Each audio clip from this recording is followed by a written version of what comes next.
Ennemcien. ഈ physics താഴത്തെ ക്ലാസ്സിലൊക്കെ പഠിക്കുമ്പോൾ എനിക്കൊരു താല്പര്യം ഉണ്ടായിരുന്നില്ല. പക്ഷേ എൻ്റെ ഒരു താഴത്തെ ക്ലാസ്സിലെ ഒരു ഗുരുനാഥൻ അദ്ദേഹം ഒരു വാക്കെന്നോട് പറഞ്ഞു, നീ എപ്പോഴും ചുറ്റുപാടൊന്ന് നിരീക്ഷിക്കുക, നിനക്ക് ഫിസിക്സ് മനസ്സിലാവും. അതിപ്പോഴും ഞാൻ പാലിക്കുന്നുണ്ട്. അന്നാണ് എനിക്ക് ഫിസിക്സിനോട് പ്രേമം തോന്നിയത്. നമ്മളിപ്പോൾ ബോർ ആറ്റം മോഡലാണ് ചർച്ച ചെയ്തു, അതിൻ്റെ ഫോർമുലയൊക്കെ ഡിറൈവ് ചെയ്തു. അവിടെ രണ്ട് മൂന്ന് കാര്യങ്ങൾ ശ്രദ്ധിക്കുക.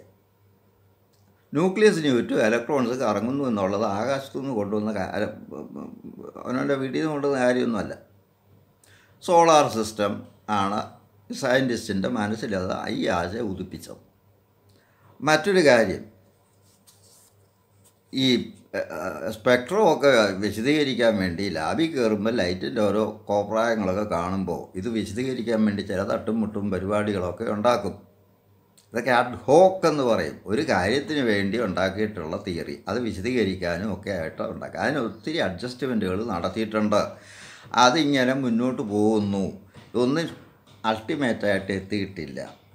അപ്പോൾ രണ്ടാമത്തെ കാര്യം, മുകളിൽ നിന്നൊരു വസ്തു കല്ല് താഴോട്ട് വീഴുമ്പോൾ ഹൈ പൊട്ടൻഷ്യൽ എനർജിയിൽ നിന്ന് ലോ പൊട്ടൻഷ്യൽ എനർജിയിലോട്ട് വീഴുമ്പോൾ ഇത് ശബ്ദം പുറപ്പെടുവിക്കും. ആൻഡ് അത്രയേ ഉള്ളൂ ബോറിൻ്റെ energy frequency condition. High energy ലെവലിലുള്ള ഇലക്ട്രോൺ ലോവർ എനർജി ഓർബിറ്റിലോട്ട് വരുമ്പോൾ ഇത് എമിഷൻ നടത്തും. ഇവിടെ കല്ല് വീഴുമ്പോൾ ശബ്ദം പുറത്തു വരുന്ന പോലെ മറ്റേടത്ത് ശബ്ദം ലൈറ്റ് എനർജി പുറത്തു വരുന്നു എന്ന് മാത്രമേ ഉള്ളൂ. ഇത് ആനക്കാര്യമൊന്നും ഇല്ല. ഇനി ക്വാണ്ടം റൂള് ഞാൻ പറഞ്ഞു, സ്വിച്ചിൻ്റെ സ്പ്രിങ് ആക്ഷൻ കൊണ്ട് ഇനി രണ്ട് സ്റ്റേറ്റിലേ നിൽക്കാൻ പറ്റുന്നുള്ളൂ, ഓൺ സ്റ്റേറ്റിലും ഓഫ് സ്റ്റേറ്റിലും. ഓൺ സ്റ്റേറ്റിൽ നിന്ന് വിട്ട് കഴിഞ്ഞാൽ സ്പ്രിങ്ങിൻ്റെ ആക്ഷൻ കൊണ്ട് ഇടയ്ക്കൊന്നും ഇനി നിൽക്കാൻ പറ്റുന്ന ടക്കോന്ന് നേരെ ഓഫ് പൊസിഷനിൽ വരും, അവിടെ നിന്ന് വിട്ടാൽ ഓൺ പൊസിഷനിൽ പോകും. അത്രയേ ഉള്ളൂ ഓർബിറ്റിൻ്റെ ക്വാണ്ടൈസേഷൻ റൂള്. ഇത്രയൊക്കെ കൊണ്ട് ഹൈഡ്രജൻ സ്പെക്ട്രത്തിൻ്റെ ചില കാര്യങ്ങളൊക്കെ വിശദീകരിക്കാൻ പറ്റി. അപ്പോൾ ഇത് എങ്ങൊന്നും എടുത്തുകൊണ്ട് വന്നതല്ല, ഈ ചുറ്റുപാടുമൊക്കെ കാണുന്ന കാഴ്ചകൾ കണ്ടു ഇവർ. ബോറും ഒക്കെ റൂദർഫോർഡും ഒക്കെ അവർക്ക് തലയിലുണ്ട്, ഇതിൽ നിന്നും കിട്ടിയ ആശയങ്ങളായതൊക്കെ. നമുക്കിപ്പോൾ ഈ ബോർ ഹൈഡ്രജൻ ആറ്റത്തിൻ്റെ ബോർ മോഡലിലെ ചില ഫോർമുലകൾ പെട്ടെന്ന് ഓർത്തിരിക്കാൻ വേണ്ടി, പെട്ടെന്ന് ഉപയോഗിക്കേണ്ടി വന്നാൽ ഉപയോഗിക്കാൻ വേണ്ടിയുള്ള ചില ഫോമിലേക്ക് ഞാനൊന്ന് അവതരിപ്പിക്കുക. ഒന്ന്, റേഡിയസ് ഓഫ് nth ഓർബിറ്റ്. അത് Rn ഈക്വൽസ് 0.53 n². ഇത് ഓർത്തിരിക്കുക. നിങ്ങൾക്ക് എൻട്രൻസിലായാലും നിങ്ങളുടെ എക്സാമിനേഷൻ, ബോർഡ് എക്സാമിനേഷൻ ഒക്കെ ആയാലും ഉപയോഗിക്കാം. ഇത് ആങ്സ്ട്രം യൂണിറ്റിലാണ്. ഈ 0.53 n² എന്ന് ഓർത്തിരിക്കുക. Radius of the nth orbit.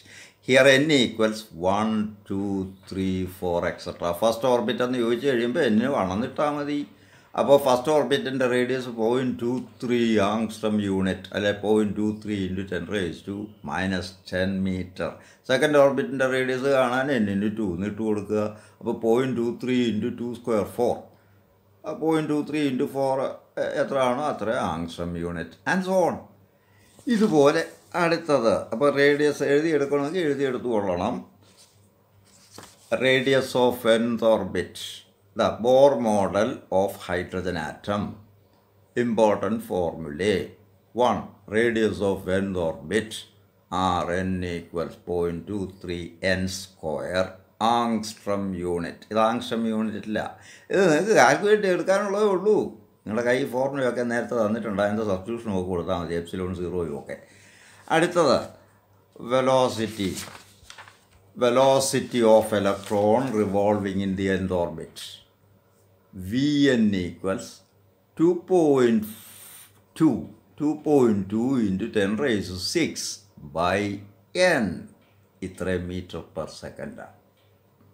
n 1, 2, 3 എന്ന് കൊടുക്കുമ്പോൾ ഓരോ ഓർബിറ്റ് കറങ്ങുമ്പോൾ ഉള്ള വെലോസിറ്റി കിട്ടും നേരിട്ട് മീറ്റർ പെർ സെക്കൻഡിൽ. 2.2 × 10⁻⁶/n.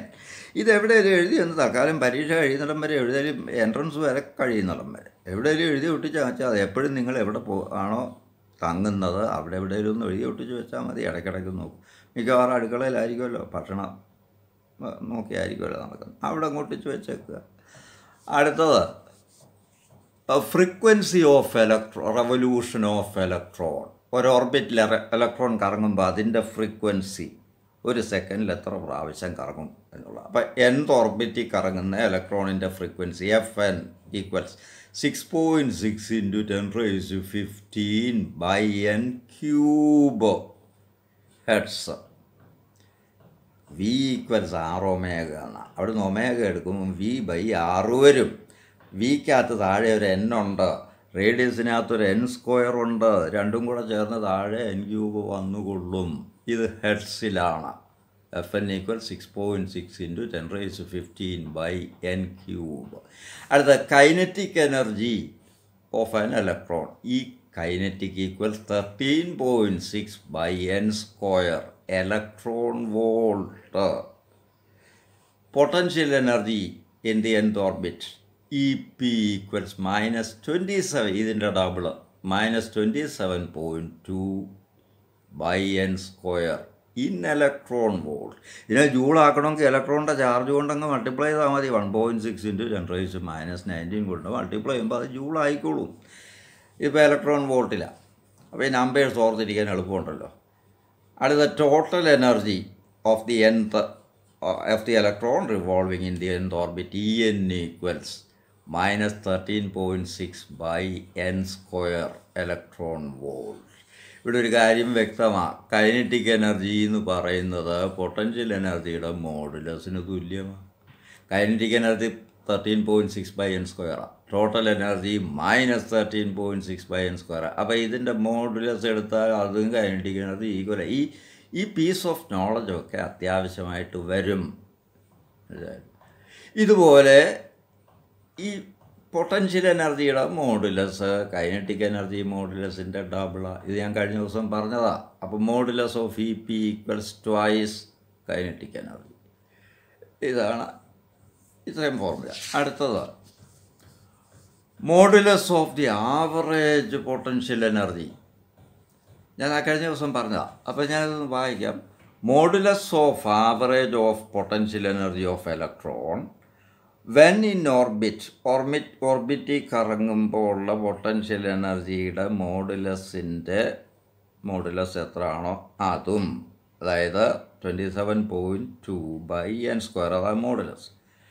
ആൻഡ് വെൻ ഫ്രീ, ഇത് ഫ്രീ ഇലക്ട്രോൺ ആകുമ്പോൾ അതിൻ്റെ പൊട്ടൻഷ്യൽ എനർജി 0 ഇത് തമ്മിലുള്ള ആവറേജ്, അതായത് 27.2/n² + 0 the whole divided by 2 എന്ന് പറഞ്ഞാൽ 13.6/n². അത് കൈനറ്റിക് എനർജിയാണ്. അപ്പോൾ നമുക്കൊരു സ്റ്റേറ്റ്മെൻറ്റ് നടത്താം. Modulus of the average of potential energy of electron when in orbit and when free equals kinetic energy of electron when revolving in its orbit. അടുത്തത് binding energy of orbit. Orbital energy ആണ് -13.6/n². Total energy, അതിന് ഓർബൈറ്റൽ energy എന്ന് പറയും. അതിൻ്റെ നെഗറ്റീവിനെയാണ് binding energy of the orbit എന്ന് പറയും. അതായത് ഈ ഇലക്ട്രോണിനെ ഓർബിറ്റിൽ നിന്ന് പുറത്തെടുക്കണമെങ്കിൽ നമ്മൾ അങ്ങോട്ട് കൊടുക്കേണ്ട എനർജി, അതാണ് ബൈൻഡിങ് എനർജി. അത് അതിൻ്റെ ടോട്ടൽ എനർജിയുടെ നെഗറ്റീവ്സ് ആണ്. ഇപ്പോൾ ടോട്ടൽ എനർജി -13.6/n² എങ്കിൽ ബൈൻഡിങ് എനർജി എന്ന് പറഞ്ഞാൽ അതിൻ്റെ നെഗറ്റീവ് എന്ന് പറഞ്ഞാൽ 13.6/n². അല്ലെ നാടൻ ഭാഷ പറഞ്ഞാൽ കൈനറ്റിക് എനർജി. അതാണ് അടുത്ത പോയിന്റ്. ഈ ബൈൻഡിങ് എനർജിക്ക് മറ്റൊരു പേരും പറയും, അയണൈസേഷൻ എനർജി എന്ന് പറയും. കാരണം ഈ ഓർബിറ്റിൽ നിന്ന് ഇതിൻ്റെ പൊട്ടൻഷ്യൽ എനർജി, ടോട്ടൽ എനർജി 0 ആക്കണമെങ്കിൽ ഇതെവിടെ കൊണ്ടുപോകണോ അവിടെ, അതായത് ഇൻഫിനിറ്റിയിൽ. ഇപ്പോൾ nth ഓർബിറ്റിൽ കറങ്ങുന്ന ഒരു ഇലക്ട്രോണിനെ അതിൽ നിന്നും പറിച്ചു മാറ്റി എടുത്ത് അങ്ങ് ഇൻഫിനിറ്റി കൊണ്ടുപോകണമെങ്കിൽ കൊടുക്കേണ്ട എനർജി എന്ന് പറഞ്ഞാൽ ഈ ബൈൻഡിങ് എനർജി തന്നെയാണ്. അപ്പോൾ അതിനെയാണ് അയണൈസേഷൻ എനർജി എന്നും പറയുക. ഇത്രയും കാര്യങ്ങൾ ബേസായിട്ട് ഓർത്തിരിക്കുക, കുറിച്ച് വെക്കുക. ഇനി ഇതിൻ്റെ മറ്റ് ചില പോയിൻറ്റ്സിലേക്ക് നമ്മൾ കടക്കുന്നു. റിഡ്ബർഗ്സ് ഫോർമുല അല്ലെങ്കിൽ hydrogen spectral formula, Bohr spectral formula എന്ന് പറയും. നമുക്കറിയാം ഒരു ഓർബിറ്റിലെ electron energy total energy equals -13.6/n². അപ്പോൾ n1 ക്വാണ്ടം നമ്പറുള്ള ഓർബിറ്റ് എന്ന് പറയുമ്പോൾ എനർജി E1 ഈക്വൽസ് -13.6/n1². അത്ര ഇലക്ട്രോൺ വോൾട്ട്. ഇത് ലോ എനർജി ആണെന്നിരിക്കട്ടെ. ലോ എനർജി എന്ന് പറയുമ്പോൾ ഇത് കൂടുതൽ നെഗറ്റീവാണ്. n1 കുറഞ്ഞിരിക്കണം, അല്ലെ ന്യൂക്ലിയസിനോട് അടുത്ത് നിൽക്കുന്നു. ഞാൻ പറഞ്ഞിട്ടുണ്ട്, രണ്ട് കുട്ടികളെ നമ്മളിലേക്ക് പിടിച്ചടുപ്പിക്കുന്നു. നമ്മുടെ അടുത്തേക്ക് വരുന്നത് ആരാ? ആരോഗ്യം കുറഞ്ഞവൻ, എനർജി കുറഞ്ഞവൻ നമ്മുടെ വരിപ്പെട്ടിഞ്ഞടുത്ത് വന്ന് നിൽക്കും. ആരോഗ്യം കൂടിയവൻ നമ്മളിൽ നിന്ന് അകന്നു നിൽക്കും. അപ്പോൾ ന്യൂക്ലിയസിനോട് ചേർന്ന് നിൽക്കുന്ന ഇലക്ട്രോണിന് എപ്പോഴും എനർജി കുറവാണ്.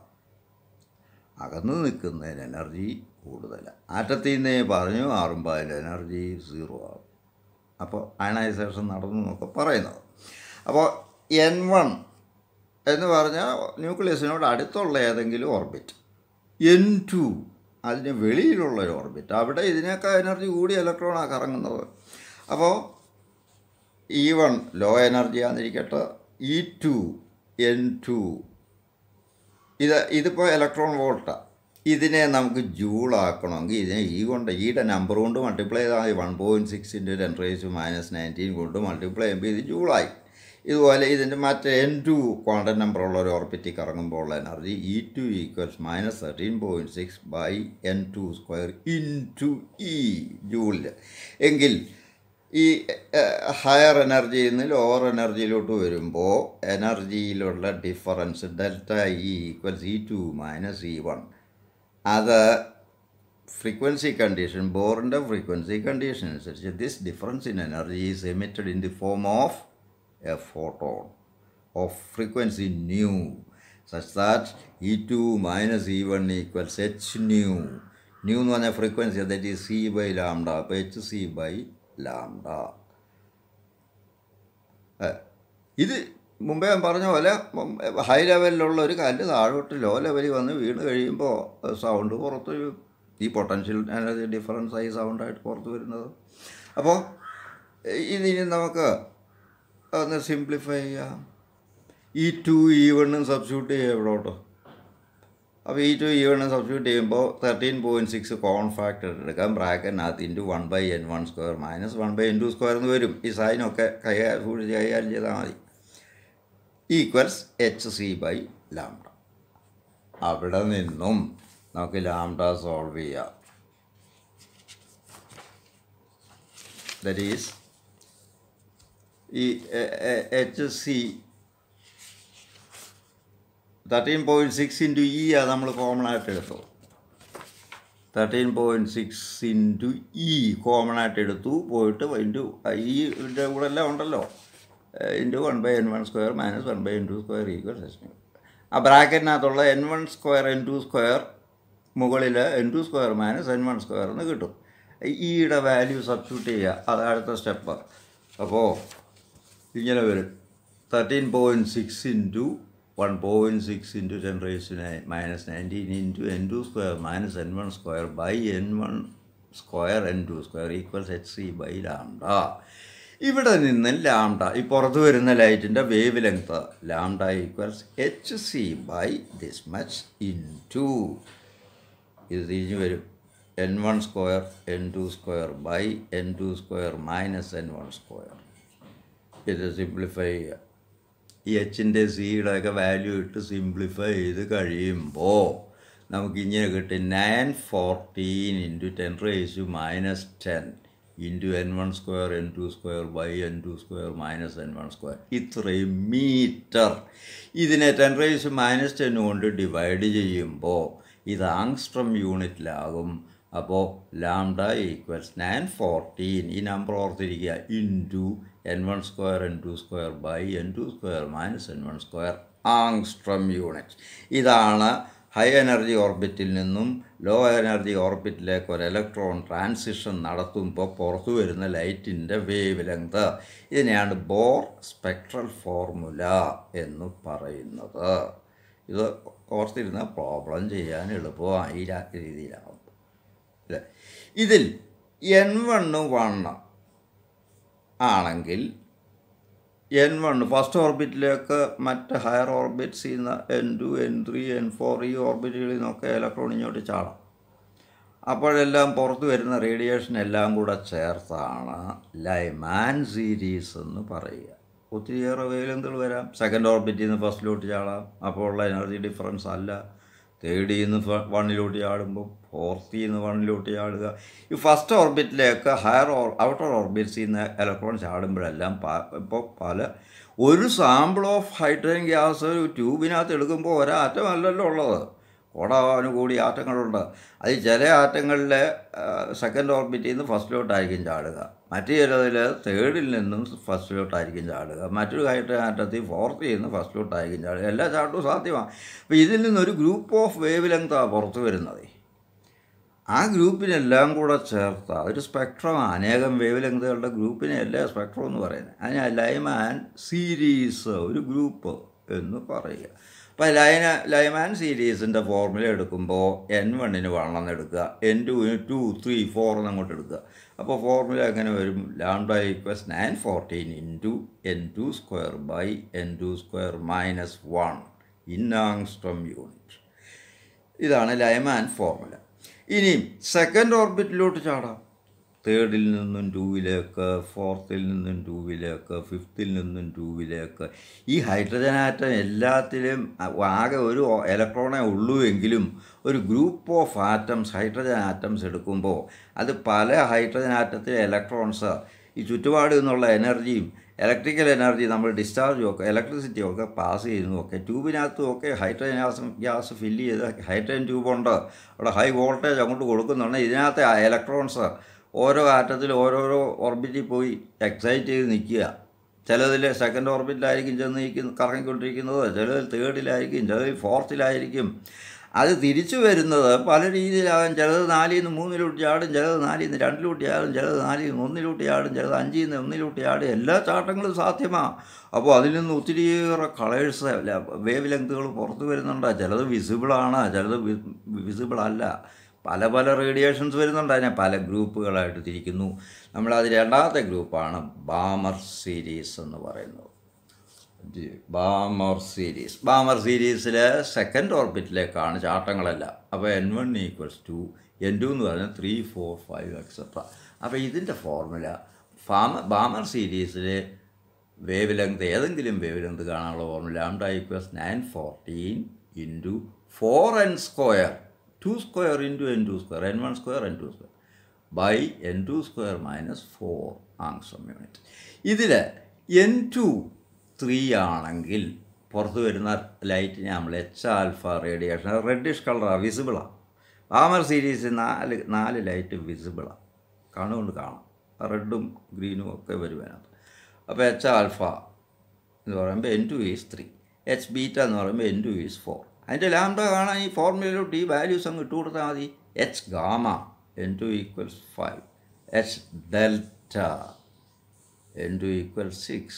ബാക്കിയൊക്കെ അതിനൊക്കെ കൂടിയ ഫ്രീക്വൻസികളാണ്. അത് അൾട്രാ വയലറ്റിലും ഒക്കെ വരും, നമുക്ക് കണ്ണുകൊണ്ട് കാണാനൊക്കത്തില്ല. അപ്പോൾ 4 ലൈറ്റ് കാണാവുന്നതാണ്. അടുത്തത് പാഷൻ സീരീസ് എന്ന് പറയാം. അപ്പോൾ N1 3, N2 അതിൽ കൂടിയതല്ല. അത് ബ്രാക്കറ്റ് സീരീസ്. ഇതെല്ലാം ഇൻഫ്രാറെഡിലും ഒക്കെ കയറി വരുന്നതാണ്. അപ്പോൾ ഏറ്റവും എനർജറ്റിക് സീരീസ് എന്ന് പറഞ്ഞാൽ ലൈമാൻ സീരീസാണ്. കാരണം ഫസ്റ്റ് ഓർബിറ്റുമായിട്ടുള്ള എനർജി ഡിഫറൻസ് എപ്പോഴും കൂടുതൽ. അതുകൊണ്ട് the most energetic series in hydrogen spectrum is Lyman series. അത് കഴിഞ്ഞാൽ പിന്നെ ബാമർ സീരീസ്. മുകളിലോട്ട് പോകുന്നതോറും സ്ട്രെങ്ത് കുറഞ്ഞുകൊണ്ട് എനർജി കുറഞ്ഞുകൊണ്ടിരിക്കും. കാരണം എനർജി ഡിഫറൻസസ് കുറവാണ്.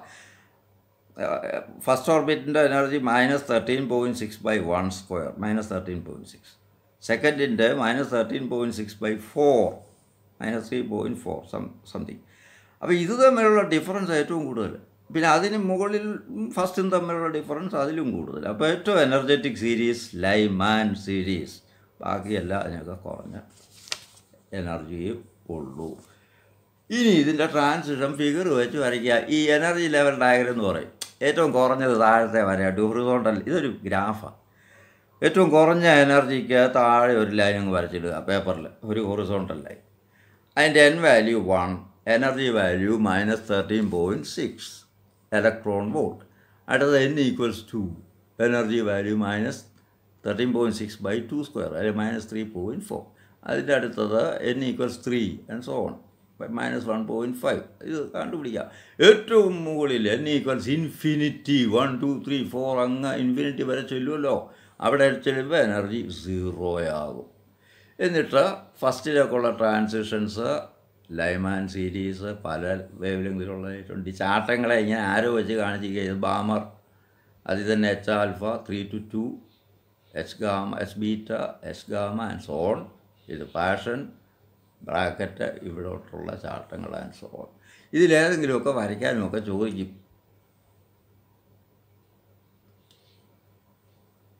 കൂടുതൽ ക്വസ്റ്റ്യൻസുമൊക്കെ ഇലക്ട്രിസിറ്റിയിലൊക്കെ നേരത്തെ ഉള്ള പോസ്റ്റിങ്ങിലുള്ള താല്പര്യമുള്ളവർ സബ്സ്ക്രൈബ് ചെയ്തിട്ട് കണ്ടുപിടിച്ചാൽ മതി. Thank you.